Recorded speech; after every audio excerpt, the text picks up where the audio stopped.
I'm Jonathan Larson with TYTI Investigates, and yesterday I talked about an article in Politico laying out how Democrats, the Democratic establishment, Third Way, various centrist Democratic organizations and people are concerned about the rise of Bernie Sanders in the polls, certainly in Iowa, but nationally as well. And I took the time to say, I really shouldn't play pundit. It's not my role. Punditry in general is not necessarily a good thing. And it's easy. And then, of course, what happened, I saw an article in The Atlantic by David Frum, former speechwriter for President Bush, that was on exactly this topic, this idea coming out of the Democratic establishment that Bernie Sanders can't win. And I know that that's the idea because it's called Bernie Can't Win. And I read it because I'm an idiot, and I got really cheesed off about every half page or so, and I wanted to share that with you. First of all, I just want to take on the notion, here's the headline, Bernie can't win, here's the subheadline, but unless other Democrats take a page from his book, stressing the practical over the theoretical, the universal over the particular, they won't prevail either. The arrogance of predicting what's going to happen, as if 2016 were a fever dream. Bernie can't win. Like, how do you know, dude? How do you know? And the problem with punditry, the problem with our discourse is that we so value certainty over accuracy that it doesn't matter when they're wrong. Again, I don't know how much I can emphasize this. Speechwriter for George W. Bush. Making a prediction about anything. Who are you? What happened to any sense of self-awareness?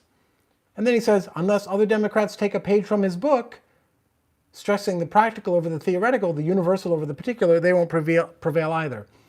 So David Frum, on January 27th, this was yesterday's article, 10 months out from the election, he knows that the only way a Democrat can win is if they stress the practical over the theoretical and the universal over the particular. That's it. For every single candidate, he knows that's the case. Nothing that's going to come out about Trump has any bearing on what will happen. David Frum has already told us what will happen. Any Democrat will lose unless they stress the practical over the theoretical and the universal over the particular. It's just gob-boggling, mind-smacking. It's all of those things. And the fact that The Atlantic publishes this stuff, the fact that anyone publishes this is what will happen unless X happens. X, by the way, happens to be a thing that I want. Just core cancerous sickness in our discourse. It's childish. It's infantile. And now I'm going to talk about it. He spends, it's a fairly disjointed essay, which is taking a page out of my book, but he starts off talking about Bernie Sanders says his brand is being left, not woke. Gives examples, talks about the Joe Rogan thing that I mentioned yesterday, and talks about, gives an example of where Sanders is asked a question, and so is Elizabeth Warren, about protecting transgender people, and points out that Sanders quickly pivots to issues of class and economics. And to sort of dismiss this as left, not woke, sorry for the freeze there. To dismiss this as left, not woke is to sort of suggest that even if Sanders believes, ideologically speaking, that economic issues underlie everything, that doesn't mean he doesn't care about the other things. It means he thinks we have to address that first, or else there is no solution to the other stuff. There is no permanent, sustainable solution. So you can be that way, but that doesn't mean you're not woke. It just means you believe that identity issues, things along those lines, are premised on economic issues. So that's what that means. Sorry for all the fidgeting here for a second. Hey there, sorry if I disappeared. I think I'm back. So this notion that he's left but not woke, as opposed to left but economics first and then woke, is just dishonest from the get-go. Now let's read some choice selections from Mr. Frum here. Quote, Bernie Sanders is a fragile candidate. Again, he's like 1,000 years old, and you would never know he had a heart attack, what was it, last month? So, okay. He has never fought a race in which he had to face serious personal scrutiny. Okay. None of his Democratic rivals is subjecting him to such scrutiny in 2020. They're not doing it from their face, but they're doing it, right? Someone on Elizabeth Warren's staff let it be known that Sanders, according to Warren's telling, said a woman can't win. So for a week, at least, we had serious scrutiny of Sanders' record on gender and female electability. Hillary Clinton refrained from scrutinizing Sanders in 2016. It did not happen either in his many races in Vermont. And here we get to the crux of this critique. A Politico profile in 2015 by Michael Cruz argued that Sanders had benefited from, quote, an unwritten compact between Sanders, his supporters, and local reporters who have steered clear, unquote, of writing about Sanders' personal history, quote, rather than risk lectures about the twisted priorities of the press. This makes it sound like a corrupt deal in which reporters will not scrutinize his record. But in Frum's own words, it says it's writing about Sanders' personal history, not his political record, his personal history, and then says in order to avoid twisted lectures about the twisted priorities of the press. If it's about his personal history, then it is a twisted priority, right? That's the whole point, is that, yeah, our media is screwed up. And so if the press knows that he's going to lecture them for going after stupid stuff, that's a good thing. And by the way, there has been stuff about him personally, about his homes, about stupid things that he's written about sex and rape in the past. So we know all of those things because this contract that Frum is talking about is fiction. Then Frum warns that this immunity that Sanders has enjoyed is going to go away. The Trump campaign will not steer clear. It will hit him with everything it's got.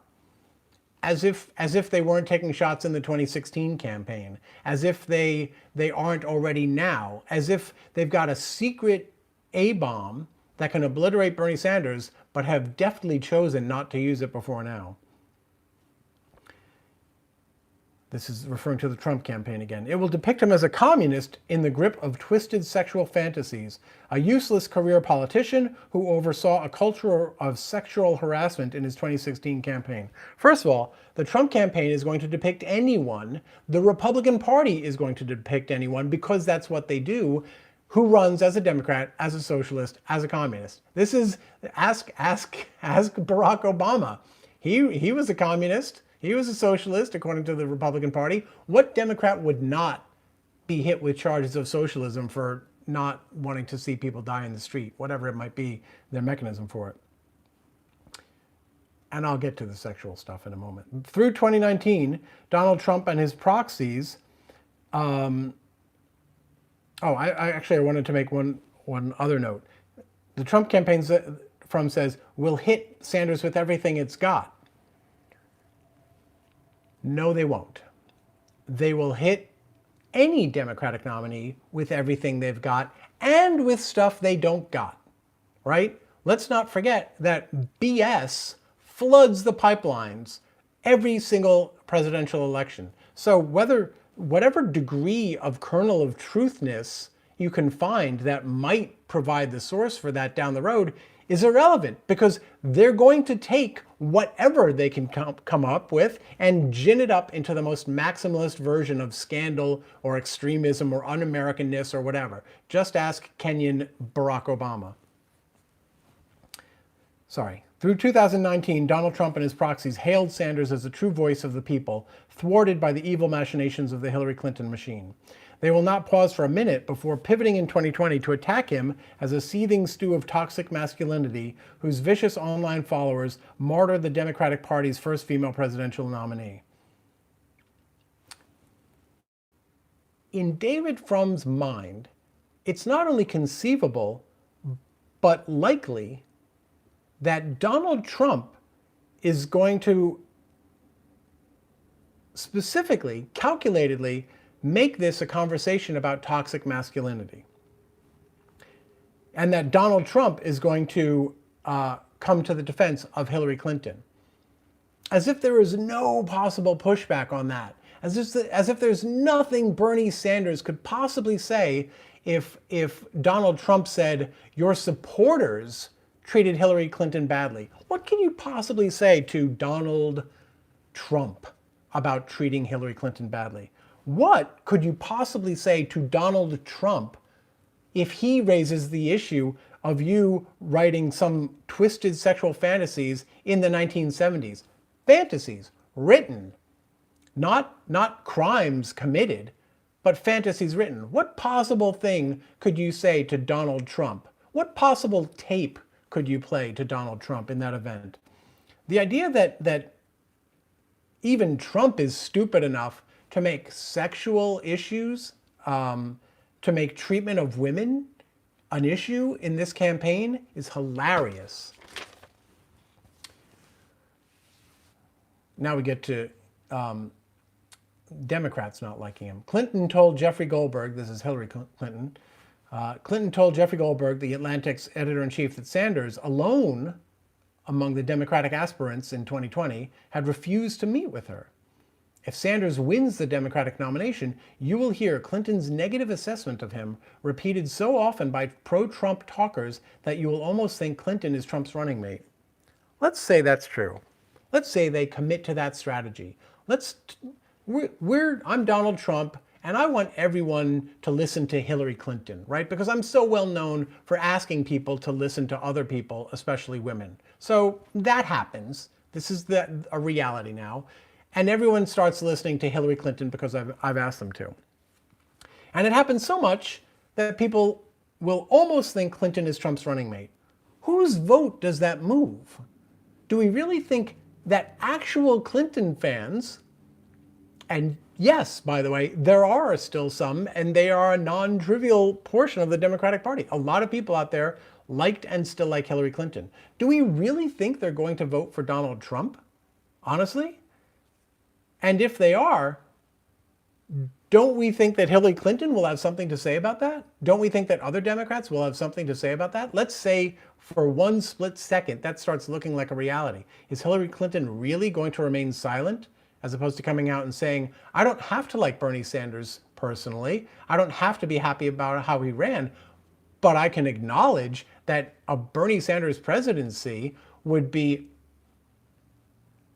infinitely greater and better than a second Trump president term in office. Does anyone not see that happening, playing out that way?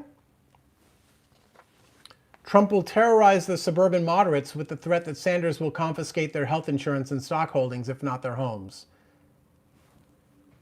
Okay, maybe he will, but Trump is literally doing that, right? Trump is literally, health insurance has gone down under Trump, right? Fewer people have health insurance. It's not, you don't have to terrorize people about what will happen. The guy's already doing it. And yes, the stock market is up, but confiscating people's homes, just look at the border, man. Texas, New Mexico, Arizona, they're literally confiscating, the federal government, the Trump administration is literally confiscating people's homes to build his wall. So again, they'll terrorize anyone with anything, but if that's the best they can do, then they're going to be terrorizing people with the fear that the Democratic candidate will do what Trump is already actually doing. Trump accused Democrats of pro-Ayatollah sympathies for noticing that his story about the killing of Qasem Soleimani was full of holes. As if Trump is going to come out on stage and say, well, I admit that Joe Biden is just as tough on Iran as I am, so I got to give him that one. Kudos to you. And then there's just a terrible example of some 1980 Oppo. I mean, some of this stuff just looks like, and I'm not saying this happened, so let's not speculate, but it's as if someone just handed from the best Oppo file they could come up with. Here's the example I was going to skip. In 1980, Sanders joined a left-wing party whose presidential candidate condemned anti-Iranian hysteria and suggested that many of them, the U.S. hostages, are simply spies or people assigned to protect the spies. Yeah, because the idea that the CIA had anyone working in a U.S. embassy in the Middle East, that's crazy talk.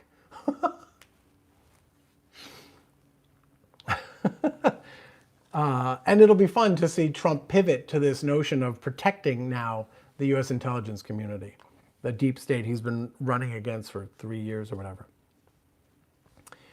Okay, now he goes on to talk, Frum goes on to talk about the Sanders campaign staff. And not full disclosure, but at least partial disclosure. I've known some of those people and dealt with some of those people and been friends with some of those people. The members of the team around Sanders are experts in Democratic Party factional infighting. Few have dealt with people who do not play by the rules of the mainstream Democratic Party. They, the Sanders people, have always been the rule breakers, the people who got inside the other team's decision cycle. They have been the Minutemen fighting the Redcoats, picking off the other side's regulars from behind trees and fences. Now they are about to experience what happens when a militia faces off on an open field against a ruthless modern army with cluster bombs and napalm. He says they will be shredded and torched. But that's not what happens. You would think that the guy who helped get us into the Iraq War would have a better understanding of this. Someone on Twitter, I forget who, made a point about that's exactly how we fought the Viet Cong, and we lost. But it's just a mess. First they're Minutemen fighting Redcoats. Then, for some reason, the other army has cluster bombs and napalm, which the Redcoats did not have. In modern times, the armies with cluster bombs and napalm are often the losers. Plus, who else in the Democratic Party is equipped to do that? Why would you think that anyone else is better equipped? Is the idea really that other Democrats and their staffs are going to be much more well-schooled at not exactly fighting dirty, but like going up with the equivalent of cluster bombs and napalm? Are we really to think that that's the case with any of the other campaigns as opposed to Sanders? First, we're being told, in the same article, we're being told that, you know, Sanders people are toxic and hostile and aggressive and vicious, right? Literally, they said vicious. Literally one page before, that Sanders is a seething stew of toxic masculinity whose vicious online followers, blah, blah, blah. But now they just don't have the stuff to fight. Now all of a sudden they're going to be too genteel. As for Sanders himself, if there is one thing that the political world has learned about him by now, it is this: he does not cope well, brace yourself, with criticism. He does not cope well with interruption.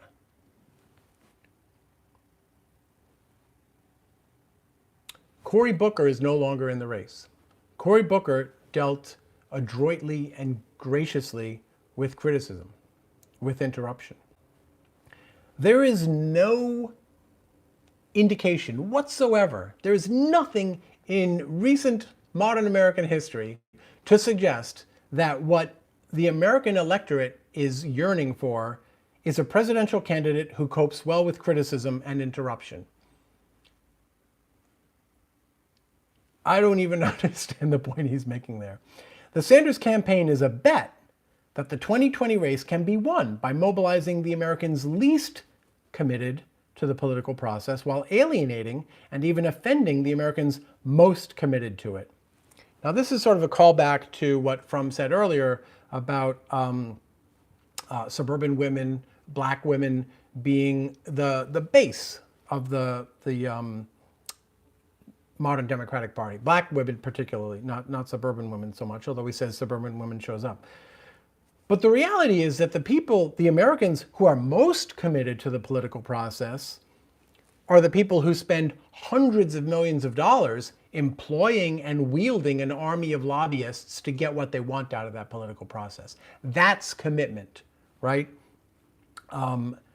It's journalists and pundits like David Frum who spend their days like making stuff up about what will happen, as if they don't have a record of being wrong about what will happen, right? That's real commitment to the political process. That's being there every day, making it work for you, for your self-enrichment.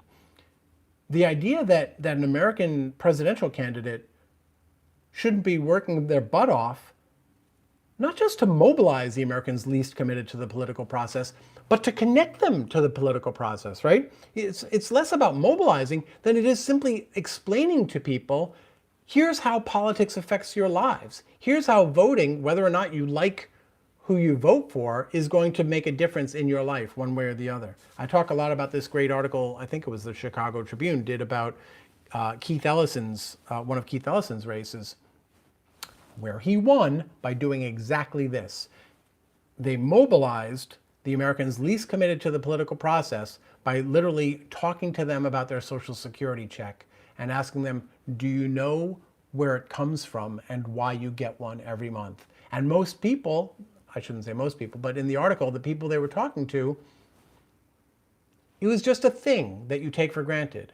And getting people not to take it for granted, that's how you not just mobilize, but connect people to politics. And that's a good thing. But according to Frum, it's a hell of a gamble. And for what?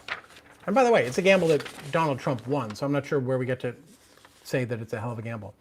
He says it's a hell of a gamble, and for what? To elect to the presidency a person with a proven record of accomplishing little for the causes he espouses, despite almost 32 years in the House and Senate? That was the one sentence that cheesed me off the most here. And I don't want to get into a defense of Bernie Sanders' record because, again, I'm not a pundit. I haven't done the homework that I should do to talk about Bernie Sanders' record. What I want to address is the overall conceit, right, that having accomplished something in the past 32 years in the House and Senate is any kind of recommendation to any American voter, right? You ask a single American voter, what's the best thing? Name the top 3 best things that Congress has done in the last 32 years so that you can identify which presidential candidate was a part of that and get on that team. Name something good that Congress has done in the past 32 years. How about the crime bill, right? Sending how many thousands of black kids and poor kids to prison because they had, a bag of pot on them or whatever. How about welfare reform? Taking money out of the hands of poor parents trying to feed their kids. That was bipartisan. These are both bipartisan. This is all bipartisan. How about expanding military spending so that we're all over the world now, which certainly hasn't produced any kind of hostility towards the U.S. We all feel safer now, right, than we did 32 years ago, thanks to our expanded military footprint, right? Being in Kuwait, back in the 90s, that certainly didn't lead to anything bad. Excuse me, that was being in Saudi Arabia to help Kuwait, right? One of the reasons we ended up with 9/11, right? After 9/11, what did we get? We got the Patriot Act. Thanks, Congress, for the Patriot Act. We all feel better about that, right?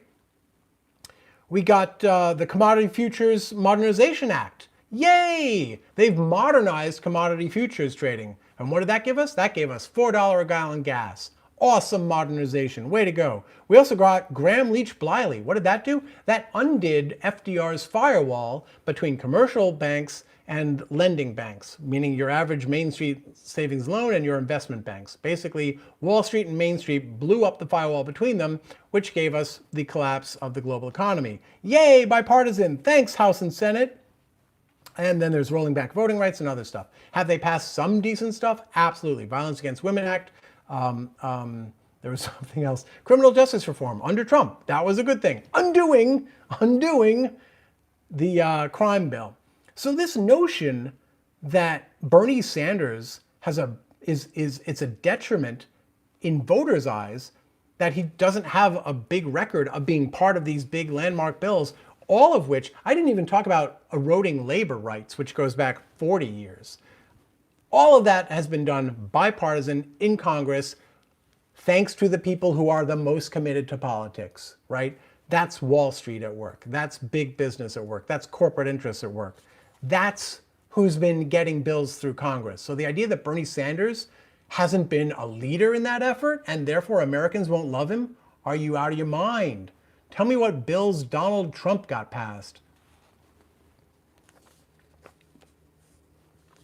It's a testament to the power of the Sanders approach to politics that it has elevated as irascible and negligible a person as Bernie Sanders to the top of the Democratic pack. If the Oval Office is to be cleansed of Donald Trump, it will not suffice to defeat Sanders' candidacy. The ultimate winner, the nominee, will have to plagiarize from his campaign, copying not Sanders' literal ideas, can't have that, but his themes, the practical over the theoretical, the universal over the particular. Trump campaigned in 2016 as a different kind of Republican. He has governed as a cartoon of a bloated monopoly capitalist. Frum then gives us some examples of how Trump has governed as a cartoon, meaning unreal. Trump is a caricature of a Republican. He is taking things to extremes. These are not real Republican things he's doing. These are cartoonish versions of what a bloated monopoly capitalist would do. So let's examine Frum's examples. Trump's tax cut delivered little for ordinary people, and almost all of that little has been devoured by his tariffs. Bush did that. Bush literally did that. He enacted tax cuts for corporations, for the rich, I think in his first term, and virtually none of it went to ordinary people. They did studies. The companies that they handed out tax cuts to, they laid people off. Why? Because when you give companies money, they don't invest in hiring workers, they invest in things that require that enable them to get by with fewer workers, to increase productivity. So Bush literally did that. Not a cartoon, Bush. You can argue Bush was a cartoon, but you can't say that Trump is unlike him.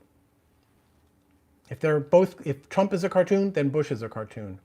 Despite the rising economy, fewer Americans are covered by health insurance today than were covered when Trump took office. What a cartoon of a bloated monopoly capitalist. What other president would have a rising economy and then leave office with fewer Americans covered by health insurance than when they took office? Well, you can ask the 8 million people who lost their health insurance under George Bush, because that happened to them. Trump has delivered lavish benefits to rich cronies. That's so weird for a Republican to do. What a cartoon. While breaking faith on his promise to build new roads, bridges, and airports. I mean, show me the new roads, bridges, and airports we got under George W. Bush, right? I mean, this is right out of the playbook. This isn't a cartoon version. It's not a caricature. This is it. This is the platform. And then the last example isn't even Trump, something that he says Trump is actually doing, but it's like this hint of a possibility. Now, Frum writes, now Trump seems to be plotting cuts to Medicare and Social Security.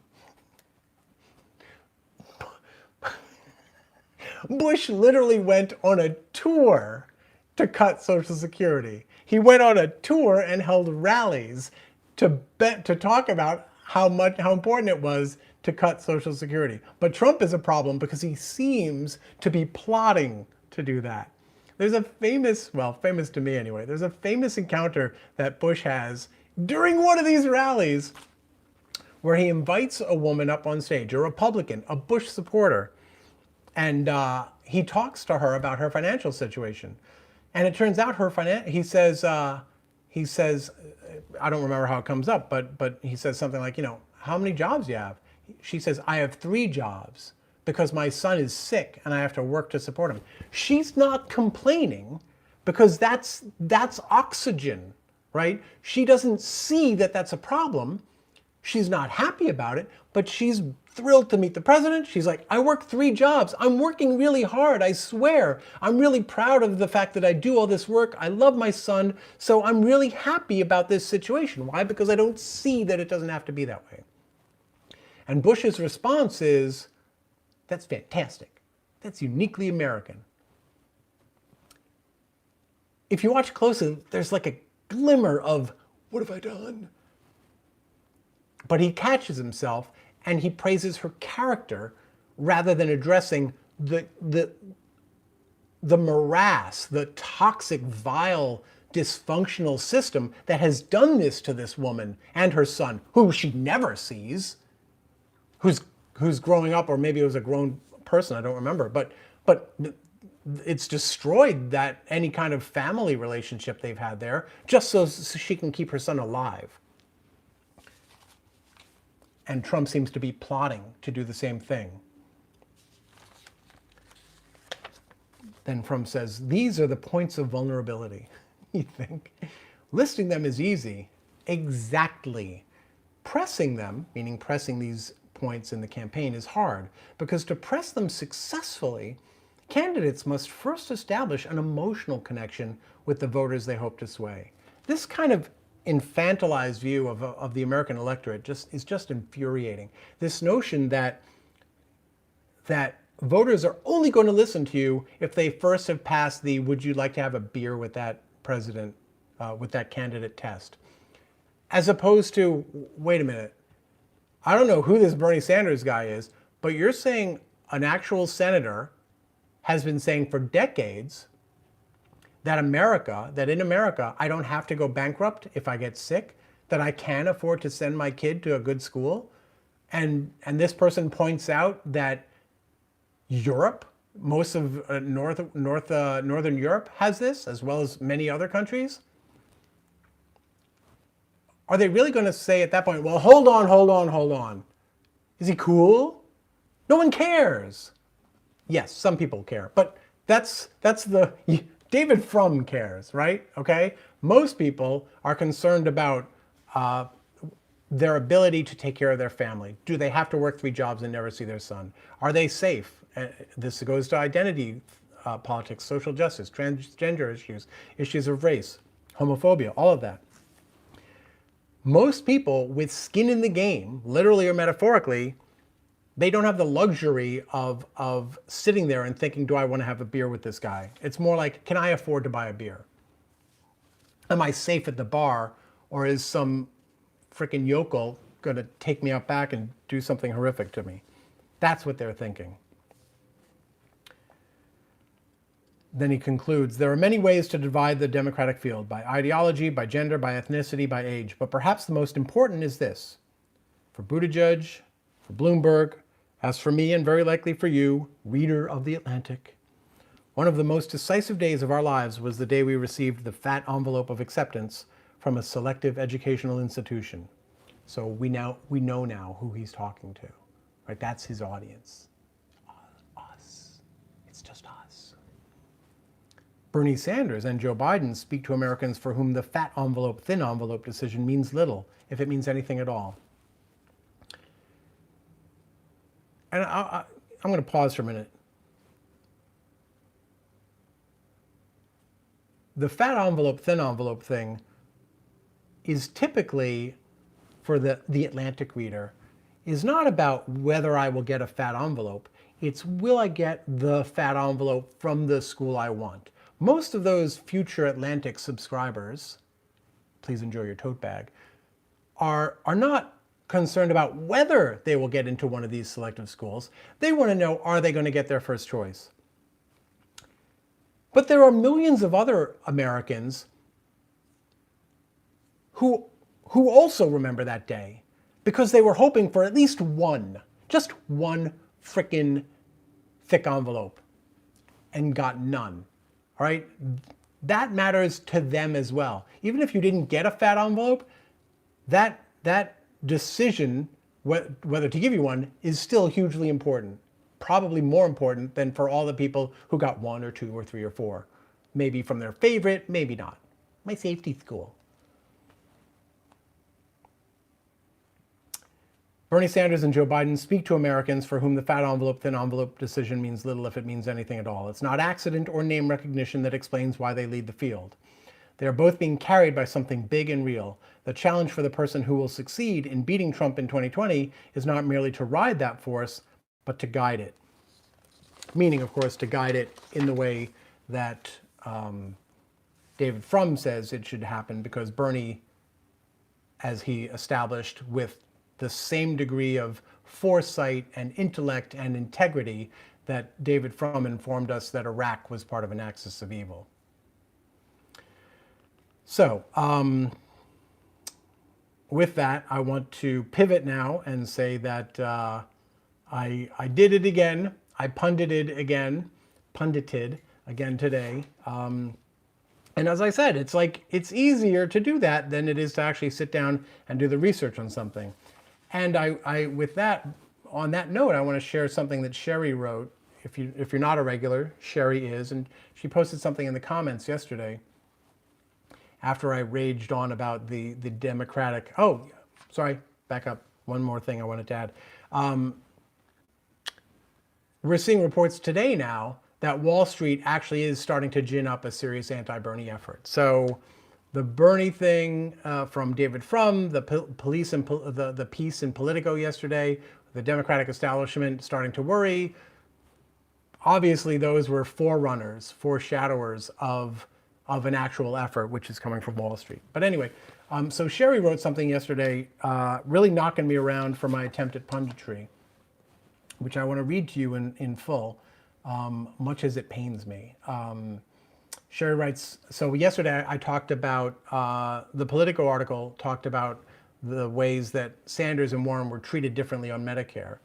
And I waded into it a little bit, offering some analysis, even though, to be clear, and in the interest of full disclosure, I did not follow the Medicare debate well or closely at all. And my point was not to litigate deep points about it, but just to talk broadly, high level, about the fact that I thought Sanders and Warren were challenged differently on it because Warren ran as someone who it was an I have a plan for that person. And so I thought she was likely to be held to a different standard on her answers on it.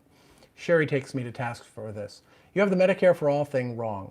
Both Warren and Sanders were besieged by questions on how to pay for it. Bernie said yes, federal taxes would increase slightly for the middle class, but after the savings on premiums, co-pays, and deductibles, the vast majority of Americans will save thousands. Warren wouldn't admit the taxes would go up, so she found a way to sort of do it so the federal income taxes would not go up, but small businesses would be unfairly taxed. In the end, she decided not to fight for Medicare for all. That is why she is tanking. And I don't dispute any of that, not because it's right, but because I don't know. And to whatever extent I ventured an opinion or an assessment of it yesterday that was out of line, I apologize, and I shouldn't have, right? But the thing about punditry is, it's easy to ignore the Sherry Addises of the world, right? And just say, meh, troll, and then blather on next time, which is one of the reasons that I try to do these lives, so that I can kind of see in the moment what you folks have to say, and kick me back in lane if I get out of the lane. Sherry says, I adore you, Jonathan, but you are too focused on trying to be fair to everyone to the point that you are not fair to anyone. So, to be fair to me, I will say this. I don't think I'm focused on trying to be fair to everyone. What I try to do is start from a default place of assuming that people are not evil, that everyone is acting with the best intentions, if not in their individual actions, then strategically hoping to accomplish the best outcomes as a result of it. I am open to being proven wrong on that. And then it says, it seems that in your striving to be neutral, you're in danger of slipping into the mainstream media mindset. So I would push back and say, I'm not striving to be neutral. In fact, my point about Warren was that I thought there was a difference there. So I was not trying to say they were equally anything. If I screwed up in doing so, then that's because I screwed up. But if I strive to be anything, it's to be conscious of the fact that I'm not an expert on all of them. So when I make a critique about X or say something positive about Y, my point is not to say therefore X is bad or therefore Y is good. My hope is that information, assuming it is information as opposed to just an assessment or whatever, that's of some use to people who are deciding for themselves, is X bad, is Y good. So, for instance, Pete Buttigieg, I've been covering since April, and people will say, does this mean he's a bad candidate or whatever? And I'll say, I don't know, because I haven't done a deep dive into the other candidates the way I have with Buttigieg. All I can say is, here's what I've learned.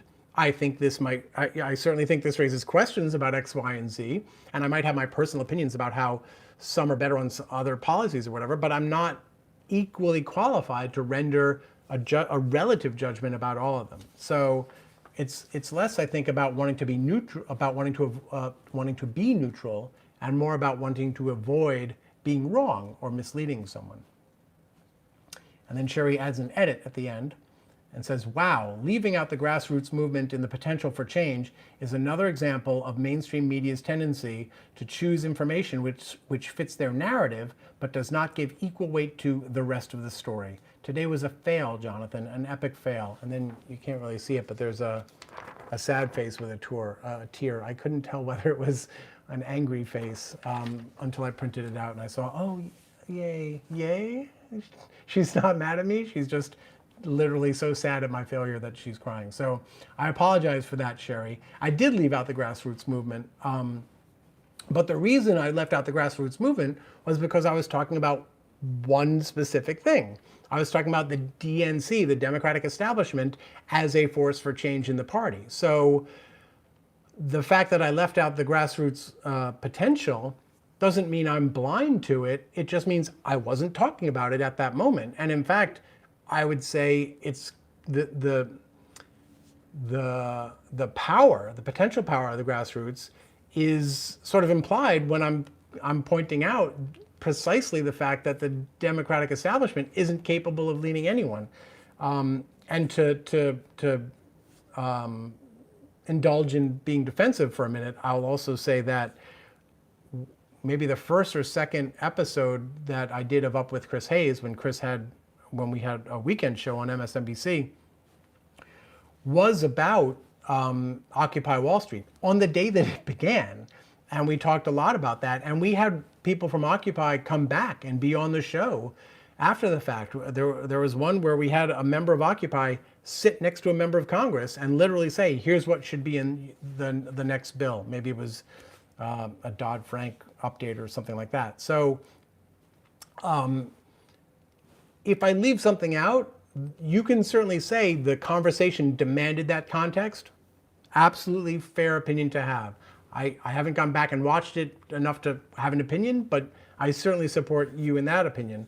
But I do want to sort of assure you that I'm not blind to that. I just wasn't focused on it that day. And my point was not to address what motivates change, but to address specifically the Democratic leadership's potential to lead.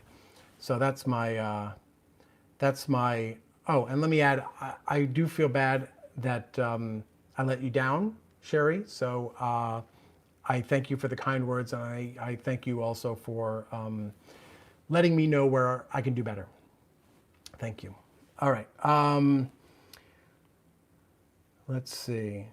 Tom Orange says, ever wonder why TYT got $20 million from a fund controlled by Warren Clinton donors, including Jeffrey Katzenberg in 2017?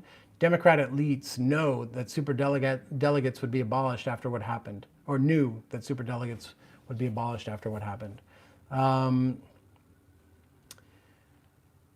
Let's see. Mr. X says, what corporate Dem has learned from Hillary's defeat?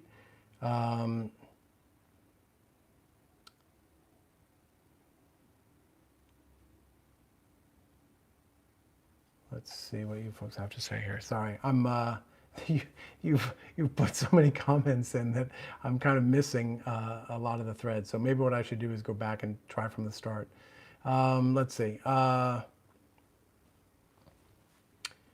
Imperator 1 informs me that we didn't get a notification. I actually put it up live early in the hope that a notification would go out. So what will probably happen is I'll finish here and then the notification will go out. So I apologize for that. Nitori Lee says people need to turn their fire on the DNC, metaphorically. They're trying to rig the primary again, and especially Tom Perez.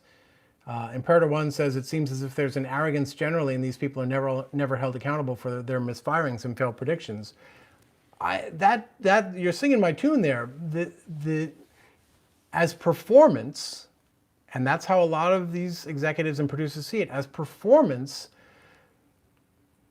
confidence, outrageousness even, audacity, if you'll pardon the phrase, are seen as much more compelling television than a track record of being right, because maybe, just maybe, that's hedged with caveats, right? A good way to make sure you're right is to avoid blanket generalities that are likely to be wrong.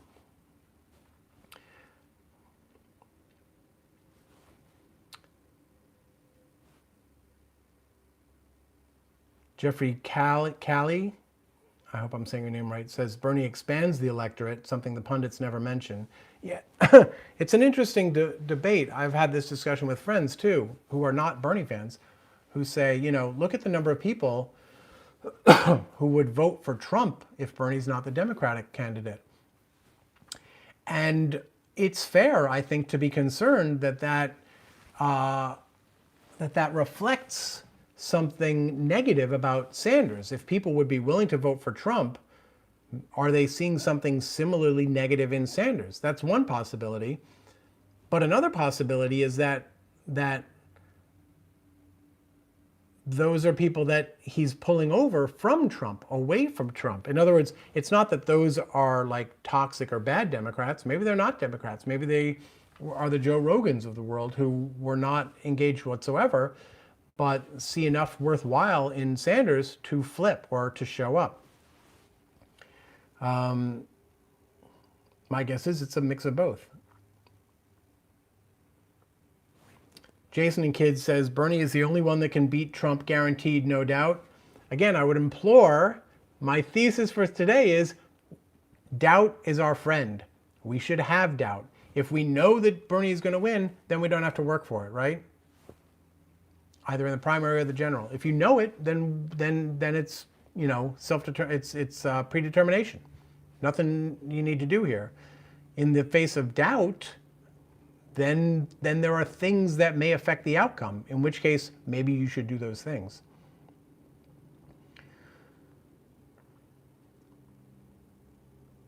Imperator 1 says, Kyle Kalinske says it best, citation needed. I like that.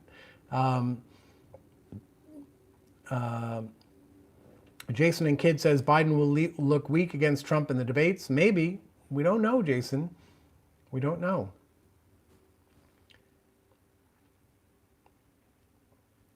Students for Our Revolution says Kyle Kalinske rocks, and knock doors and phone bank for victory. Sorry, Students for Our Revolution. Travis Washington says, I completely agree. We need to hold the DNC accountable and let them know we are paying attention.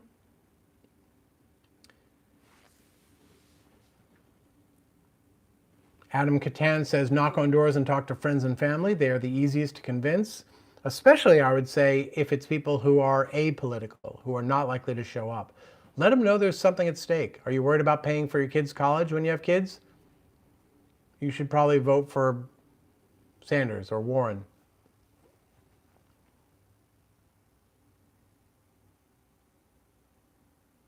Jason and Kid says, Buttigieg being gay would have record religious voter turnout working against him. Again, we don't know that, right? And it's not as though Republicans haven't used homophobia to turn out votes against straight Democrats, right? I mean, we've seen that time and again. So whether they actually are the thing that they're being accused of, or are merely being accused of, it doesn't seem to matter all that much, right? So maybe being the thing, being a communist, being gay, being Kenyan, being a socialist, maybe those things actually don't hurt you because the accusations are already baked in. Excuse me. Travis Washington says, I'm out knocking doors at this very moment. I just took a break to watch this clip. Please, everyone that supports Bernie, do what you can. Knock doors, make phone calls, or donate whatever you can. And I would say that's awesome that you're out there doing it right now. And I hope and expect and applaud people who are doing it for other candidates as well. So that's awesome. Like, to actually do it is a big deal.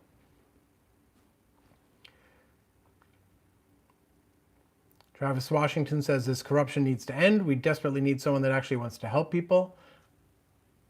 Again, at the risk of being accused of being fair to everyone, I think Trump wants to help people.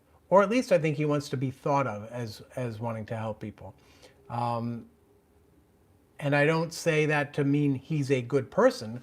I think the fact that he does not do the work to determine what is good and to separate out his instincts about, undocumented immigrants based on a handful of people whose loved ones may have been hurt or killed by undocumented immigrants. He doesn't do the work to separate out his emotional response to that and compare it to actual crime rates that show that per capita, undocumented immigrants are actually less prone to commit crime, or to take the even bigger approach and say, you know what? It doesn't matter. They're humans.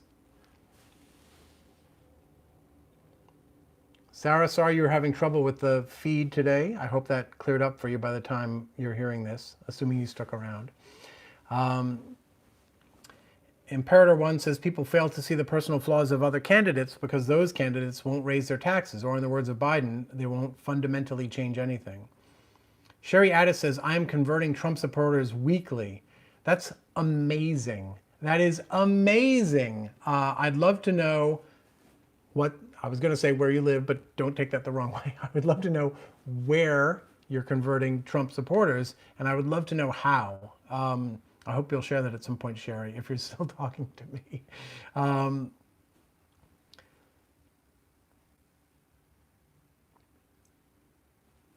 Sherry Addis says the Social Security and Medicare cuts have moved the needle, in reference, I believe, to converting people.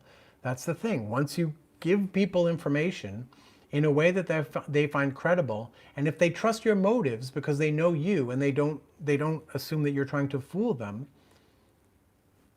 you've got a shot.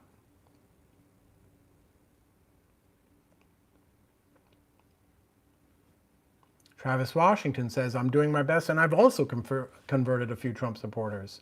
Man, this is just, yay.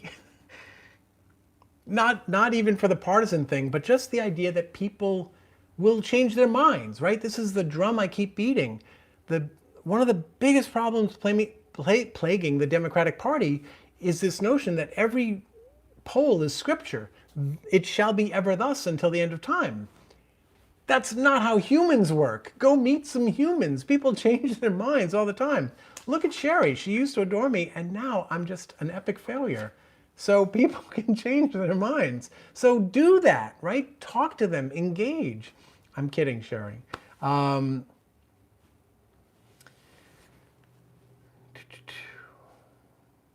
DLJ says, but will people vote on the arguments, the policies, or the personality?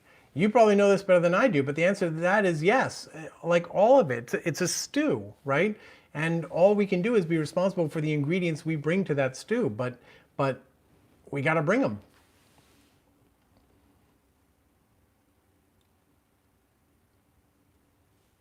Sherry Addis says, it's amazing that people make a good living by doing hyperbolic drivel. Take a look at the views, Sherry, for yesterday's video, which you thought was an epic fail, but it looked like, yeah, Bernie's kicking butt, right? It looked like that, and it got like 4 or 5 times my usual numbers, where I'm only talking about, substantive policy stuff. So it's not amazing that people can make a good living doing hyperbolic drivel. What's really amazing is why they can make a good living, which is because that's what people respond to. That's what you guys are responding to. That's what I respond to, which is why I try not to watch that stuff or engage with that stuff. Travis Washington says, all these corrupting career politicians need to exit stage left forever. Neocortex says, why can't they just get behind Bernie? It doesn't compute why they resist the best presidential candidate ever. Well, I think it's going to be really interesting if he does win, because most of the arguments against Sanders are premised on not on his goals being bad, but on them being unattainable. And so if the first goal, the nomination, ends up actually being attainable, do you then do the uncognitive dissonance thing and start to act as if the general election is attainable? And do you then, Atlantic reader, Democratic establishment, do you then start to go down the path of, well, if the nomination were attainable, and I was wrong about that, and the general election victory was attainable, and I was wrong about that, is it possible that some of these utopian pie in the sky socialist policy goals are also attainable? And maybe I should be open to that because I was wrong about the other two. Or if they still cling to X, Y, and Z being unattainable, does realism end up being a fig leaf to cover lack of desirability? Meaning, is it not that they don't think free college or free healthcare are attainable? It's more that there's something in them, and you can say it's corruption if you want, but there's something in them that's just not comfortable with that. I tend to think a lot of these folks are student government president types, and I apologize if you were one, I'm stereotyping, I admit it, who are essentially uncomfortable with the idea of doing radical things, with the idea of, they're uncomfortable with the notion of ticking off Washington Post columnists who will be mad at them. So I tend to think that has a part to play in that dynamic, but I also think you are not wrong if the fact that their think tank is funded by Eli Lilly or whatever, that might also play a role. Okay, I don't know if you guys can hear it, but my voice is starting to go. So I'm gonna log off here soon. Sarah says, I am sure JT didn't report me. I did not report you, Sarah. Grammy Bernie Bro says, I just canceled my subscription to The Atlantic. When I told her it was because of the Frum article, Heather told me they're receiving a lot of backlash and cancellations because of it. Wow. I'd be curious to hear what reasons people are giving, because it's not the... When we talk about opinion, we use that term too loosely, I think. I don't think that David Frum has any specific opinion in there. The problem is not opinion, it's that he's going beyond opinion, which is something is good or bad, to prediction, which is he's stating as a fact Bernie can't win. That's not an opinion, that's a guess. Your opinion can be, it'll be bad if Bernie will win. Your opinion can be, well, I don't have any other example there. But the point is, you don't know Bernie can't win. So as a journalist, you shouldn't say Bernie can't win. And if you don't know Bernie can't win, then you should know if you don't know that you shouldn't know that Bernie can't win, you should, because you've been wrong before. Again, your name is David Frum. Look up you on the internets and see the things about which you have been wrong.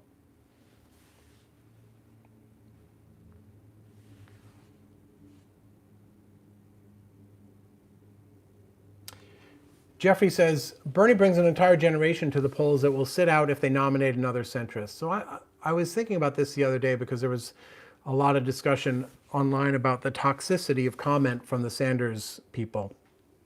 Threats and things like that, which are no joke, and I don't want to minimize. That's not okay. Flat out, that is not okay. But I got threats from Buttigieg supporters, not physical violence threats, but other kinds of threats for my reporting. And I'm not exactly famous or anything, but I also don't necessarily think that that's Buttigieg's fault. So I don't think we should necessarily say that it's Sanders' fault, or even necessarily that he has a responsibility to stop them. That presupposes that he has the ability to stop them. Liz Smith, Buttigieg's campaign, I don't know, communications director, I don't remember. She made a very clear, positive, good defense of journalism online on Twitter that I saw, saying, everyone should treat journalists well. Don't be rude, don't attack, all of that. It happens anyway. Of course it does. That's life. But I do wonder whether there's something different about Sanders supporters, and I don't say this to excuse them, but I think the passion, good and bad, for Sanders comes from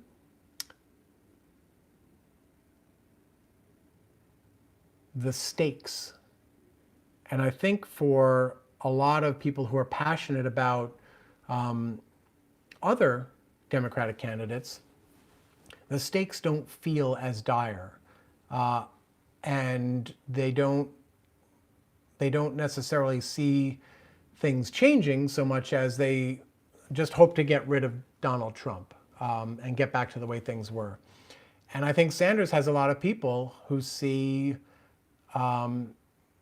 him as uniquely addressing things that people believe will fundamentally change their lives, which is very seldom the case with presidential candidates. Very few voters, I think, have that expectation that a new president will fundamentally change their lives. And so when that much is at stake, you get both the good kinds of passion, the Travis Washingtons of the world out there knocking on doors, and you also get people, again, I talk about terrorism all the time. When you are afraid, you make mistakes and you do stupid things and you give voice to terrible, bad impulses that all humans have to some degree, one way or another. And that's not good, but maybe that reflects not necessarily evil on Sanders' part, but a disproportionate sense among his supporters that something really serious is at stake here, above and beyond removing Trump from office. All right, I'm going to skip to the bottom just to make sure I haven't committed some horrific sin that you folks are still talking about, and then I'm going to say goodbye. But first, we stick around. I'm going to stick around for just a minute to see if I screwed up.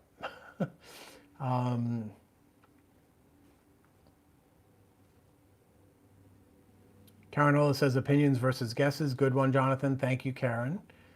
Tom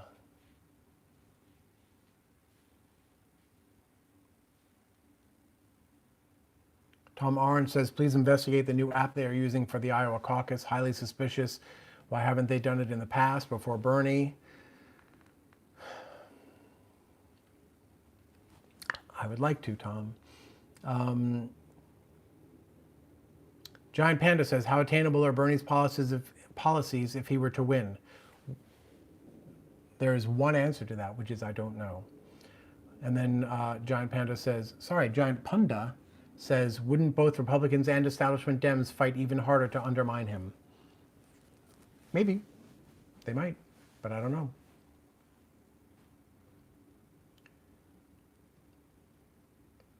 Okay. I'm a little worried that Sherry is still angry with me. Not because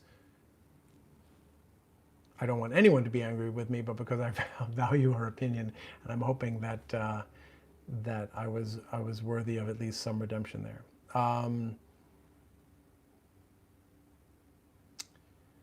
Let's see.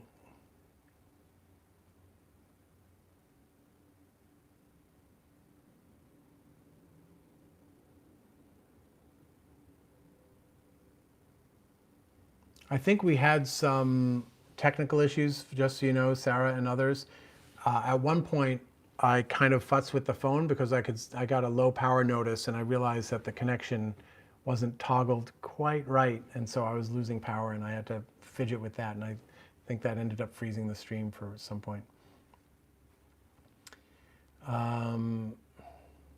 Let's see. Stephen Luke says, sounding smart while not knowing anything is a coveted skill in mainstream media. It's a coveted skill in life, right? But also, I'm not even sure how important the first part is anymore, right? I mean, I don't watch Fox and Friends in the morning, but it feels like maybe they don't have that full criteria for that show. Possibly others. Reptile Z says, JL is fighting the good fight in my humble opinion. That's why I spend my time here. Thank you, Reptile. That means a lot. And I appreciate you spending your time here. All right, I'm not seeing evidence that I committed a horrific faux pas, so I'm going to thank you guys all for your time. And I will try to do better as a faux pundit going forward, but we're also now getting into silly season a little bit where everyone's just going to be all consumed with, can Bernie win? Can Warren win? Will Buttigieg win Iowa? All of that stuff. And I'm only human, and I'm going to get sucked into the vortex, I am sure. But keep me honest when there's stuff that we need to be paying attention to, issues we need to be elevating. Okay, with that, as always, please take care of each other, take care of yourselves, and get those little victories, right? Someone was talking about, I think, fixing a coffee machine or something, right? That little stuff matters. So give yourself those gifts when and where you can, and reach out to others when you can. And I will try to see you tomorrow. Bye now.